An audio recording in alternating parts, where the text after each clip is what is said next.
Hello everyone, welcome to Guidely. कैसे हैं आप सब? आई होप आप लोग अच्छे होंगे और जैब एग्जाम्स की प्रिपरेशंस भी अच्छे से चल रही होगी। तो यहाँ पर मैं बात करने आई हूँ आप लोगों से आरबीडब्ल्यूएम के डिटेल सिलेबस के बारे में। तो क्या है डिटेल सिलेबस, कितने नंबर ऑफ चैप्टर्स हैं, कौन कौन सा कॉन्सेप्ट इसमें इंपॉर्टेंट है, मॉड्यूल कौन कौन सा पढ़ना है, सारी चीज़ों के बारे में हम इस वीडियो में जानेंगे। तो जो लोग भी नए हैं, जो पहली बार जैब एग्जाम्स को दे रहे हैं, उनके लिए भी ये इंपॉर्टेंट है, और जिन्होंने पहले दे भी रखा है उनके लिए भी ये काफी ज्यादा इंपॉर्टेंट होने वाला है। तो चलिए स्टार्ट करते हैं। तो सबसे पहले हम यहाँ पर कंपोनेंट के बारे में जान लेते हैं कि टोटल नंबर ऑफ चैप्टर्स इसमें कितने हैं। तो देखेंगे अब कि 26 नंबर ऑफ चैप्टर्स है और प्लस 4 आपका यहाँ पर एडिशनल चैप्टर्स आता है। तो टोटल मिलाकर हो जाते हैं 30 नंबर ऑफ चैप्टर्स। तो अब ये आप जो आरबीडब्ल्यूएम देख रहे हो, वन ऑफ द स्कोरिंग आपका सब्जेक्ट है चारों सब्जेक्ट्स में से, और इसके जो क्वेश्चंस के लेवल होते हैं हमेशा ईजी टू मीडियम ही आते हैं, और काफ़ी आसान भी सब्जेक्ट है और छोटा है, सबसे छोटा भी है। तो यहाँ पर मॉड्यूल बाय मॉड्यूल सारी चीज़ों के बारे में बात कर लेते हैं। तो मॉड्यूल ए में आप देखेंगे 1 से 4 चैप्टर हैं, मतलब टोटल 4 चैप्टर हैं, जो कि सिंपल है, स्कोरिंग है। मॉड्यूल बी में 5 to 16 है, वो भी वेरी इंपॉर्टेंट है। मॉड्यूल सी की बात करूँ तो 17 से 22 है, इजी है ये भी। और मॉड्यूल डी की बात करूँ तो वेरी इंपॉर्टेंट है, क्योंकि इसमें आप देखेंगे 23 से 26 ये टोटल वेल्थ मैनेजमेंट से रिलेटेड है। तो आपका ये वाला मॉड्यूल, मॉड्यूल डी और मॉड्यूल बी सबसे ज्यादा इंपॉर्टेंट भी होता है, क्योंकि अगर आप एनालिसिस देखोगे प्रीवियस ईयर का तो सबसे ज्यादा नंबर ऑफ क्वेश्चन जो है इसी दोनों मॉड्यूल से आए हैं।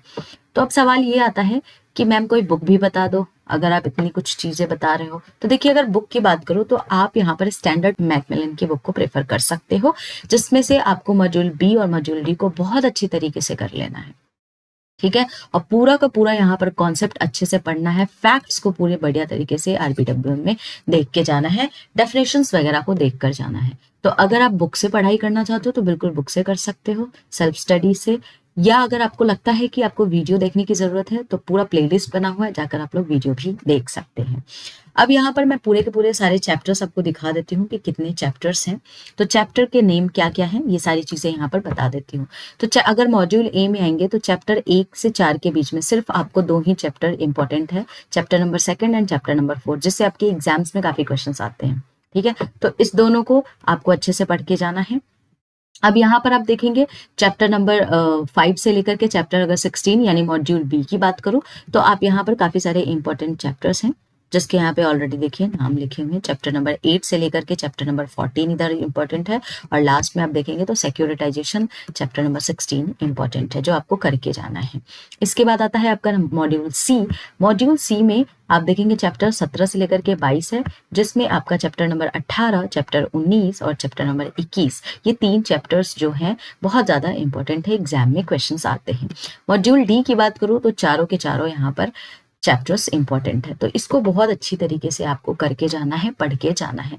एडिशनल चैप्टर तो आज तक क्वेश्चंस ज्यादा देखने को नहीं मिले, या तो एक आ जाता है, चारों में से मिला के किसी एक क्वेश्चन आ जाता है, या तो नहीं भी आता है। तो इतना ज्यादा इसका वेटेज नहीं है जितना बाकी चारों मॉड्यूल का है।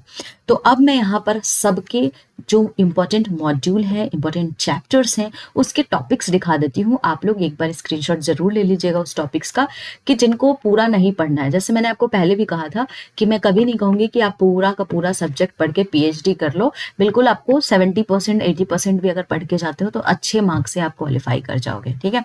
तो आपको वही करना है यहाँ पे।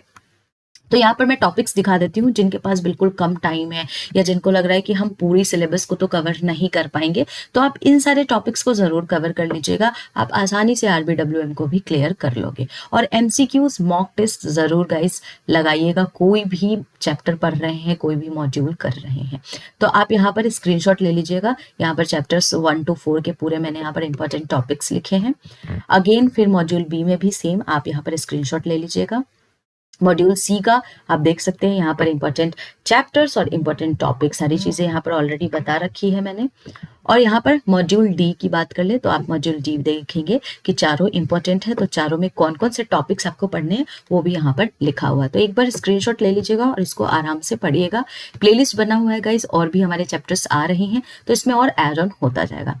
तो इन सबको पढ़ना है, मैंने आपको जब पीपीबी का सिलेबस बताया था तब भी मैंने आपको बताया था कि कोई भी सब्जेक्ट जब हम पढ़ते हैं तो सबसे पहले हमको पता होना चाहिए इंपॉर्टेंट मॉड्यूल कौन सा है। जब मुझे मॉड्यूल पता चल जाएगा तो मुझे ये जानना ज़रूरी है कि इंपॉर्टेंट चैप्टर कौन से हैं, और जब मुझे इंपॉर्टेंट चैप्टर पता चल जाएगा तो फिर मैं यहाँ पर फाइंड आउट करूँगा कि इंपॉर्टेंट टॉपिक्स कौन से हैं, और उस टॉपिक को बढ़िया तरीके से या तो वीडियो देख करके या मैकमिलन की बुक से खुद भी पढ़ सकते हैं। तो बहुत आसान है, और जब भी आप कोई कॉन्सेप्ट को पढ़ो उसके प्रीवियस ईयर क्वेश्चंस को आप जरूर लगा लेना, मॉक टेस्ट जरूर लगाना, ताकि एक कॉन्फिडेंस रहे कि आपने कितना पढ़ा है। अब जो आरबीडब्ल्यूएम है इसमें मैं कुछ हेल्पफुल टिप्स आपको दे देती हूँ। जैसे आपको यहाँ पर सबसे ज्यादा कॉन्सेप्ट्स को पढ़ना है, तो जितना कॉन्सेप्ट है यानी कि फैक्ट्स जो है, डेफिनेशंस जो हैं, ये सारी चीजों को आपको इसमें पढ़ के जाना है। एग्जाम में क्वेश्चंस आते हैं, ज्यादा टफ आपका आरबीडब्ल्यूएम का पेपर होता नहीं है, ज्यादा फैक्ट बेस्ड क्वेश्चंस पूछते हैं, तो आपका कॉन्सेप्ट क्लियर होना चाहिए। कभी कभी आपको देखने को ब्रांच प्रॉफिटेबिलिटी से न्यूमेरिकल्स देखने को मिलते हैं, कभी कभी नहीं भी देखने को मिलते हैं। जैसे इस बार का एग्जाम हुआ था नवंबर वाला, तो उसमें आपको न्यूमेरिकल्स एक भी देखने को नहीं मिले थे। तो अगेन डिपेंड करता है, कभी कभी पूछता है, लेकिन हमें क्या करना है, हमें सब कुछ पढ़ के जाना है, और मैंने आपको सब कुछ पढ़ा रखा है। इसके अलावा प्रैक्टिस करना है जितना ज्यादा हो सकता है, प्रीवियस ईयर क्वेश्चंस को प्रैक्टिस करना है, और पूरा का पूरा एक ही बार में कोशिश कीजिएगा कि पूरे आरबीडब्ल्यूएम सब्जेक्ट का एक बार में बैठ के पेपर दे लो, मॉक टेस्ट दे लो, ताकि आपको एक आइडिया लग जाए कि आपने कितनी प्रिपरेशंस कर रखी है। तो इस तरीके से आपको आरबीडब्ल्यूएम की पढ़ाई करनी है, और ये मैंने आपको सिलेबस बता दिया है। आई होप आपको ये हेल्प करेगा आपके एग्जाम के प्रिपरेशंस में।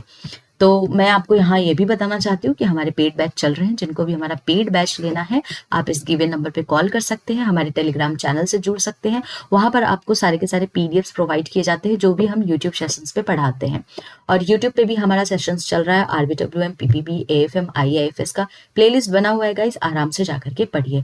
और भी आपको अगर वीडियोस जानने हैं, know all about JAIIB exams, कितने मार्क्स लाने हैं, कितना क्वालिफाइंग मार्क्स होता है, तो सबका वीडियो बना हुआ है, प्लेलिस्ट बना हुआ है, आप उस प्लेलिस्ट से सारी चीजें देख सकते हैं। तो चलिए मिलते हैं हम लोग नेक्स्ट वीडियो में नेक्स्ट टॉपिक के साथ।